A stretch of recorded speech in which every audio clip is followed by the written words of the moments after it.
और ये हमारा सेकेंड पार्ट है इसका, ठीक है। तो इस पार्ट में हम बात करेंगे जैव विविधता के बारे में, ठीक है। तो स्टार्ट करते हैं। महत्वपूर्ण कारक, ये सारा चीज़ जान लिए क्या क्या होते हैं। फिर उसके बाद जैव विविधता का संरक्षण, इसके अंतर्गत क्या होगा। महत्वपूर्ण नीतियाँ क्या हैं। जैव विविधता के संरक्षण के लिए स्थापना का उद्देश्य क्या है। प्राकृतिक एवं अर्ध प्राकृतिक भूमि पर मुख्यतः 100 स्थान है जैव विविधता का संरक्षण। जैव विविधता संरक्षण स्थान में और बाह्य स्थान में इनसाइट और एक्साइट क्या होता है। वनस्पति एवं जंतुओं का संरक्षण उनके मूल प्राकृतिक स्रोत प्राकृतिक आवास पर किया जाए। और जब वनस्पति एवं जंतुओं के विलुप्त प्राय प्रजातियों का संरक्षण उनके प्राकृतिक आवास क्षेत्र से पृथक किया जाए, मतलब अलग किया जाए, किसी अन्य क्षेत्र में ला करके उनका प्रजनन, उनकी देखभाल की जाए, ठीक है, करवाया जाए, तो वह एक्साइट हो जाएगा, ठीक है। बाह्य स्थान में संरक्षण 2 विधियाँ हैं, प्रथम विधि और द्वितीय। प्रथम में क्या है कि विलुप्त प्राय प्रजातियों का पालन पोषण, और द्वितीय में क्या जीवित शुक्राणु और अंडों तथा भ्रूणों के नमूनों को अत्यंत कम तापमान पर द्रवित नाइट्रोजन में संरक्षण, ठीक है।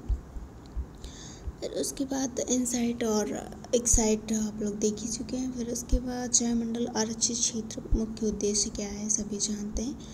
और फिर उसके भारत में प्रवाल भित्ति वाले 4 प्रमुख क्षेत्र कौन कौन से हैं, जो कि पूछा भी जाता है।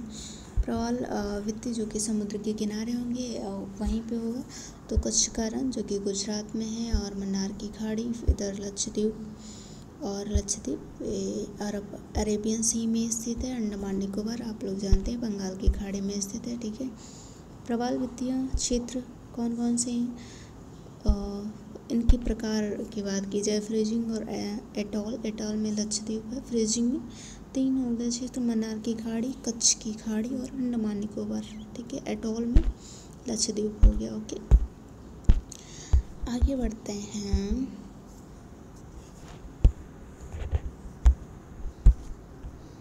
आगे देखो, चमगादड़ की प्रजाति जो कि विलुप्त प्राय प्रजातियां हैं अक्सर, उनकी बात करेंगे। कौन कौन सी हैं। एक है इंडियन फ्लाइंग फॉक्स, ठीक है, जो कि ये कहाँ कहाँ में पाई जाती है। इंडिया के आसपास के जो क्षेत्र हैं वहाँ सभी जगह पाई जाती है। इसका अन्य नाम है ग्रेट इंडियन फ्रूट बैट कहा जाता है, ठीक है। और फिर हम बात करते हैं ड्यूगोंग, ये क्या है। ये एक विशाल समुद्री स्तनधारी जीव है और अस्तित्व विलोप के कगार पर स्थित है। स्तनधारी है और समुद्री गाय से बोला जाता है, ठीक है। अक्सर समुद्री गाय ही अक्सर बोलते हैं इंडिया में। और प्राप्त कहाँ कहाँ पाया जाता है। दक्षिण एवं दक्षिण पूर्व एशिया, ऑस्ट्रेलिया और अफ्रीका।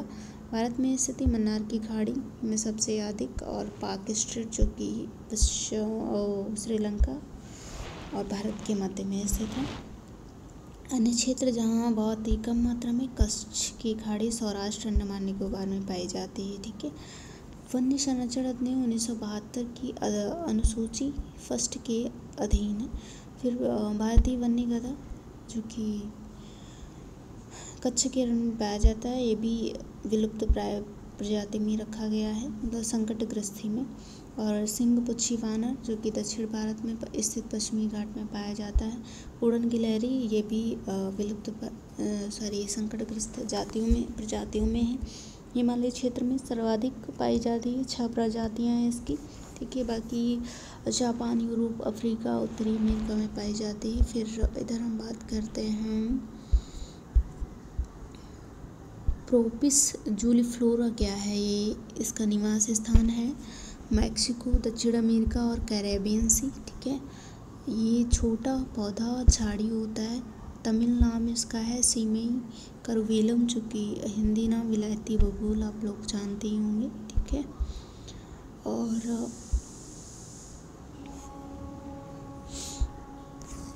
इसका दुष्प्रभाव क्या है, इससे ये जड़ें काफ़ी गहराई तक जल का अवशोषण करती हैं। भूजल का व्यापक पैमाने पर अवशोषण होता है, जैव विविधता के लिए खतरनाक होती है। वायुमंडल में विभिन्न जहरीले पदार्थ का उत्सर्जन करते हैं, जो कि काफ़ी प्रोसोपिस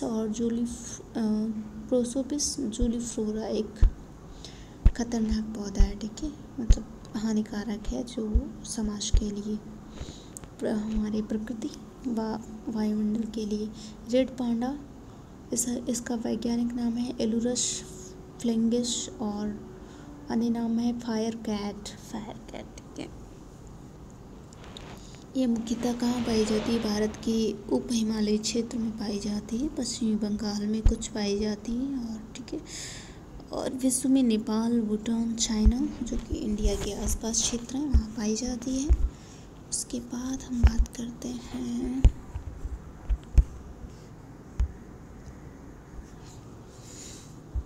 हरित गृह प्रवाह में सर्वाधिक योगदान किसका होता है? सर्वाधिक जलवाष्प का होता है, ठीक है। फिर उसके बाद कार्बन डाइऑक्साइड, ओजोन, फिर मीथेन का होता है। हरित गृह गैसें वर्गीकरण धरती पर जीवन के लिए हानिकारक और लाभदायक दोनों प्रकार की होती हैं। और लाभदायक किस टाइप से होती हैं? पौधे के विकास के लिए, क्योंकि CO2 जो गैस होती है काफ़ी पौधों के विकास के लिए यूज होती है, ठीक है। और फिर हम लोग आगे देखते हैं नकारात्मक प्रभाव इनका क्या है। जो ग्रीन हाउसेस कैसे हैं, उसका तापमान में वृद्धि, भारी आर्थिक क्षति, फसल उत्पादकता में कमी, सूखा, बाढ़, जैव विविधता, मौसमी दशाओं में परिवर्तन, समुद्र के स्तर में वृद्धि, क्योंकि जब ग्लेशियर पिघलेंगे तो समुद्री जल का स्तर बढ़ेगा, ठीक है। मीथेन गैस क्या होता है? इसे मार्श गैस भी बोला जाता है, क्योंकि दलदली क्षेत्र में पाई जाती है। इसका रासायनिक नाम सूत्र होता है CH4 होता है, ठीक है। और ये अक्सर कहाँ पाई जाती है? दलदली क्षेत्र में। तो बायोगैस जीवाणु अपघटन, जुगाली करने वाले पशुओं से निकलती है, धान के खेत, कोयले की खदानें, आर्द्र भूमि, समुद्र और हाइड्रेट में पाई जाती है, ठीक है। वायु प्रदूषण और कुछ है, देखो जलवायु परिवर्तन में अंतर सरकारी पैनल IPCC के तहत 1990 से 2000 के मध्य में तापमान वृद्धि कितनी हुई? 1.4 से 5.8 डिग्री हो गया, ठीक है। और समुद्री स्तर में वृद्धि कितनी हुई? 0.33 से 0.45 मीटर हो गया है, ठीक है। आगे देखते हैं हम लोग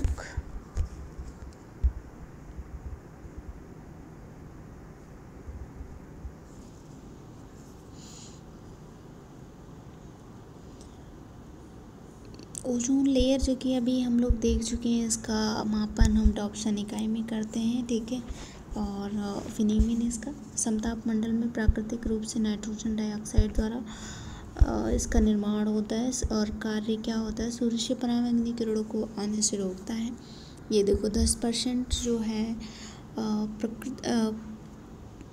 क्षोभ मंडल में पाई जाती है। क्षोभ मंडल का हम लोग अभी बताया था कि ये 8 से 18 यहाँ से, फिर उसके बाद 18 से 50, फिर 50 से ऊपर, ठीक है। 50 से ऊपर वायुमंडल हो जाता था। पहले सबसे क्षोभ मंडल, फिर उसके बाद समताप मंडल, आई थिंक, हाँ, यहाँ पे ही कौन सा लेयर पाई जाती है? ओजोन लेयर, ठीक है। और फिर उसके बाद मध्यमंडल और वायुमंडल, इसके बीच में आयन मंडल पाया जाता है, ठीक है। तो 10% हिस्सा किसमें? समताप मंडल में पाया जाता है। 10% क्षोभ मंडल में और 90% समताप मंडल में पाया जाता है, ओके। फिर ओजोन गैस निचला वायुमंडल में एक खतरनाक प्रदूषक, ऊपरी पृथ्वी पर जीवन की रक्षा। ओजोन लेयर का जो हमारा जो क्षोभ मंडल में अगर इसका वायुमंडल में आ जाए तो एक खतरनाक हो जाती है, जबकि ओजोन अगर अपनी एक हाइट पे, निश्चित हाइट पे है तो हमारे जीवन रक्षक के रूप में वर्क करती है, ठीक है। फ्रिज में प्रशीतक के रूप में भरी जाने वाली गैसों का विपणन सामान्यतः किया जाता है, मेफ्रॉन ब्रांड के तहत किया जाता है। ये काफ़ी इम्पोर्टेंट तो नहीं है, बट ठीक है, नॉलेज के लिए देख सकते हैं। अमोनिया प्रशीतक के रूप में प्रयुक्त होता है, बड़े संयंत्रों में यूज किया जाता है इसका, ठीक है। CFC किस किस के लिए उत्तरदायी है? क्या चीज़ है इसमें, सब जान लेते हैं। उत्तरदायी है ओजोन छिद्र है तो मानव निर्मित यौगिक क्लोरीन, फ्लोरीन, कार्बन से। ये ग्रीन हाउस गैस है, ठीक है। ओजोन का ऑक्सीजन में अपघटन कर देती है। ये रंगहीन, गंधहीन होती है। सरलता से द्रवित हो जाती है, ठीक है।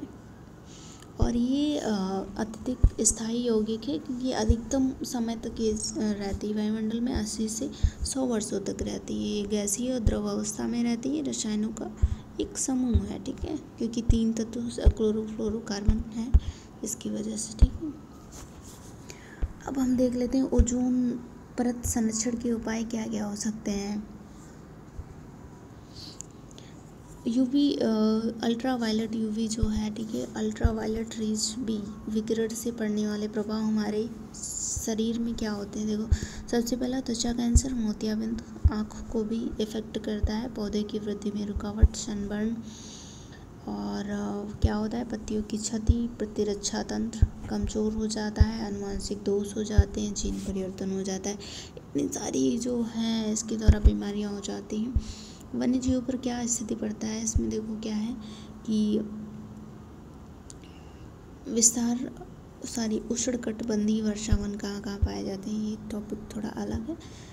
और इससे कुछ क्वेश्चंस कर लेते हैं। देखो, क्वेश्चन जो पूछे जाते हैं, ओजोन परत की क्षीणता के लिए उत्तरदायी गैस कौन कौन सी है। CFC, हैलोजन, नाइट्रोजन ऑक्साइड, ट्राइक्लोरोफ्लोरोएथिलीन और हैलोजन्स 1 2। ये पूछे जाने वाले क्वेश्चंस पूछ लिए जाते हैं 1 2 1 1 1301 इत्यादि, ठीक है। ओजोन क्षरण का प्रभाव सर्वाधिक परिलक्षित होता है ध्रुवों पर, क्योंकि ओजोन होल पाया जाता है, उससे आप पता लगा सकते हैं।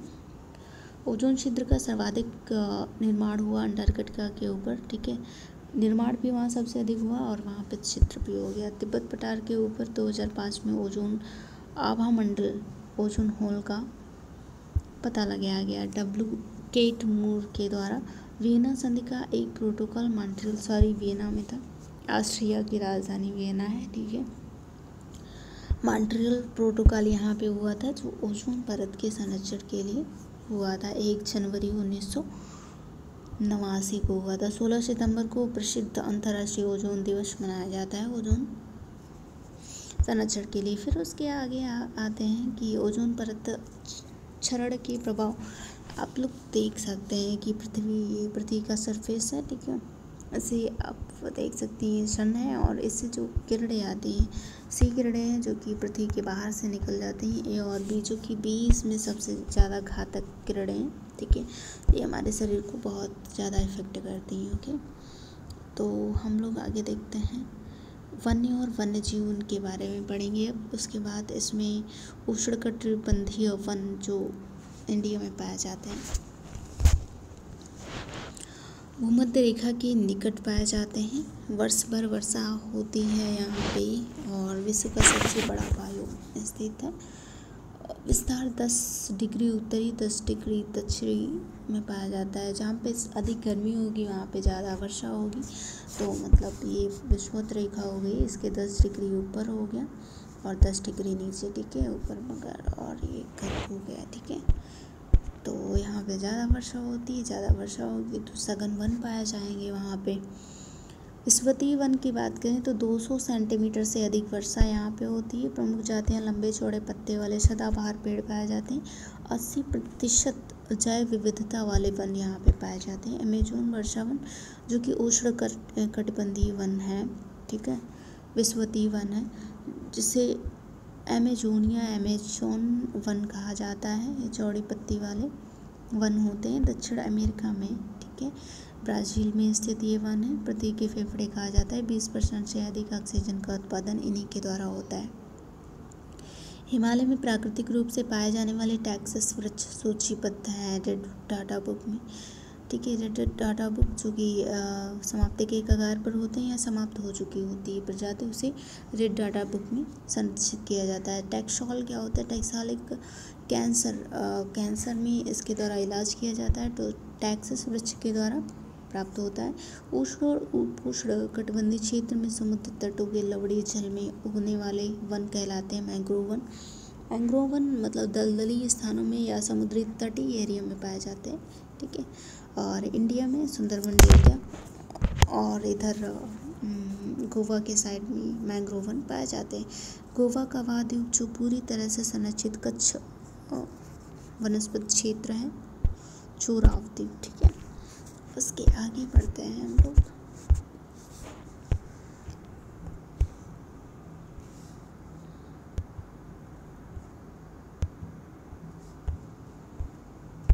जलवायु परिवर्तन सम्मेलन की बात करेंगे। United Nations framework convention on climate change, इसका पूरा नाम UNFCCC ये हुआ 1992 में हुआ। UN यूनाइटेड नेशंस FCCC मतलब framework convention on climate change, ठीक है, 1992 में हुआ। गठन रियो डी जेनेरियो आयोजित पर्यावरण और विकास सम्मेलन था। अन्य नाम इसका जलवायु परिवर्तन पर संयुक्त राष्ट्र अभिसम्मेलन, और ये कब हुआ? 21 मार्च 1994 से हुआ। विश्व के 197 देश से संबंधित हैं और इसकी 2015 में पेरिस समझौता हुआ। इसके तहत इसमें क्या हुआ कि निर्धारित लक्ष्य इसमें कुछ किए गए। ग्रीन हाउस गैस के उत्सर्जन को सीमित किया जाएगा। 21वीं सदी के अंत तक औसत वैश्विक तापमान की वृद्धि उद्योग पूर्व स्तर से 2.0 या यदि संभव हो सके तो 1.50 से अधिक ना हो सके, ठीक है। 2020 तक $100 अरब जलवायु निधि जमा करने की घोषणा की गई विकसित देशों के लिए, और प्रभावी तिथि 4 नवंबर 2016 हुआ, ठीक है। वर्तमान में लगभग 195 देश द्वारा हस्ताक्षरित किया गया है। पृथ्वी काल क्या होता है? पृथ्वी काल पूछा भी जाता है। ये मार्च माह के अंतिम शनिवार को 1 घंटे तक 8, साढ़े 8 से साढ़े 9 के लिए बिजली उपकरणों को बंद कर दिया जाता है, ठीक है। पूरा मतलब इलेक्ट्रिक जितनी भी चीज़ें हैं उन्हें बंद कर दिया जाता है। World wide fund for nature एक विश्वव्यापी आंदोलन है, ठीक है। ये पृथ्वी हावर्स पूछ लिया जाता है। मार्च माह की शनिवार, अंतिम शनिवार को 1 घंटे के लिए बिजली उपकरणों को बंद कर दिया जाता है। इसका मेन उद्देश्य क्या है? जलवायु परिवर्तन और पृथ्वी को बचाने की आवश्यकता के बारे में जागरूकता लाना। और हरित जलवायु निधि इसमें क्या है? UNFCCC की रूपरेखा के अंतर्गत एक कोष है और स्थापना, फिर उसके बाद प्रशासन, आई थिंक कुछ ज़्यादा इम्पोर्टेंट नहीं है, बाकी आप देख सकते हैं। फिर उसके बाद क्या हुआ? क्योटो प्रोटोकॉल, काफ़ी इम्पोर्टेंट क्वेश्चन इससे पुटअप किया जाता है, हमेशा पूछा जाता है। ये क्या है? ये UNFCCC से संबंध है और धारा 12 स्वच्छ विकास युक्ति का उल्लेख इसके द्वारा अंतर्राष्ट्रीय एक समझौता है। इसमें ग्रीन हाउस गैसों के उत्सर्जन को कम किया जाए। मॉन्ट्रियल में क्या था कि ओजोन परत के संरक्षण के लिए था, बट क्योटो प्रोटोकॉल क्या हुआ? ग्रीन हाउस गैसों के उत्सर्जन को कम करना, ठीक है। ये किस डेट को हस्ताक्षरित किया गया था? 11 दिसंबर 1997। तीसरा सम्मेलन था UNFCCC का, ठीक है। और लागू तिथि क्या थी? 16 फरवरी 2005 को ये लागू हुआ, ठीक है।